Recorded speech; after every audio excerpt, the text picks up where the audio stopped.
Pranay case విషయంలో నల్లగొండలో వచ్చినటువంటి తీర్పు ఏదైతే ఉందో ఆ తీర్పు ఒక నేరస్తులకు ఒక కనువిప్పు అనేది కలగాలి, కనువిప్పు కావాలి. ఎందుకంటే మా బాబు ప్రణయ్ హత్య జరిగినప్పుడు ఇదే చివరి హత్య జరగాలని చెప్పి జస్టిస్ ఫర్ ప్రణయ్ అని చెప్పి చాలా మేము పోరాటం చేశాము. కానీ ఆ హత్య తర్వాత కూడా చాలా హత్యలు జరగటం అనేది జరిగింది. అయితే ఈ హత్య తర్వాత జరిగినటువంటి హత్యలు చేసిన వాళ్ళకి కానివ్వండి, ఇంకా ఈ కులాన్ని పట్టుకొని వేలాడే వాళ్లకు, కుల దురంకార హత్యలు చేసే వాళ్లకు, తర్వాత కన్న కూతుర్లను చంపుకునే వాళ్లకు, కన్న కొడుకులను చంపుకునే వాళ్లకు, అవతలి వ్యక్తులను చంపే వాళ్లకు కులం పేరుతోని ఈ యొక్క తీర్పు అనేది కనువిప్పు కావాలని నేను కోరుకుంటున్నాను. వాస్తవంగా ఈ ఇన్సిడెంట్ తర్వాత మీ అందరికీ తెలుసు, చాలా లాస్ అయిపోయాం మేము. ఇప్పుడు మాకు కొడుకు లేకుండా పోయాడు, అమృతకి భర్త లేకుండా, తర్వాత నా మనవనికి తండ్రి లేకుండా పోయాడు. తర్వాత మారుతిరావు ఆయన అమృత ఫాదర్ ఆయన కూడా సూసైడ్ చేసుకున్నాడు.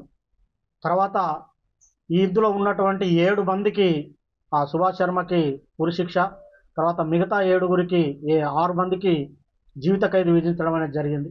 వారి కుటుంబాలు కూడా బాధపడుతూ ఉంటాయి. కాబట్టి ఎవరైతే ఈ సుపారీలు తీసుకొని హత్యలు చేసే వాళ్ళకి ఇది ఒక కనువిప్పు కావాలి. ఏదన్నా ఉంటే మాట్లాడుకోవటం కానివ్వండి, సమస్య పరిష్కారానికి సామరస్యంగా చేసుకోవాలి తప్ప మేనేజ్ చేయొచ్చులే, వాళ్ళకి అంతో ఇంతో డబ్బులు ఇవ్వచ్చులే, మేనేజ్ చేయొచ్చులే అని చెప్పి చంపడం అనేది కరెక్ట్ కాదు.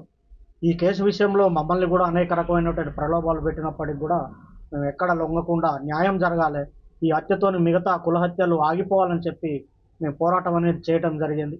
6.5 సంవత్సరాలు మేము ఎదురు చూసాం న్యాయం కోసం, మేము సాక్ష్యం చెప్పి.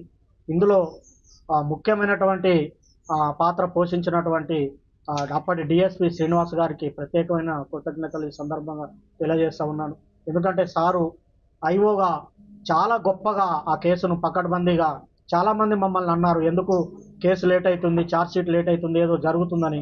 కానీ సార్ మీద మేము నమ్మకం పెట్టుకొని ఉండటం వల్ల లేట్ అయినప్పటికి కూడా ఒక పకడ్బందీ 200 పేజీల ఛార్జ్షీటు, దాదాపు 100 మంది సాక్షులను పెట్టి ఛార్జ్షీట్ వేసి గట్టిగా కేసును పకడ్బందీగా చేశారు.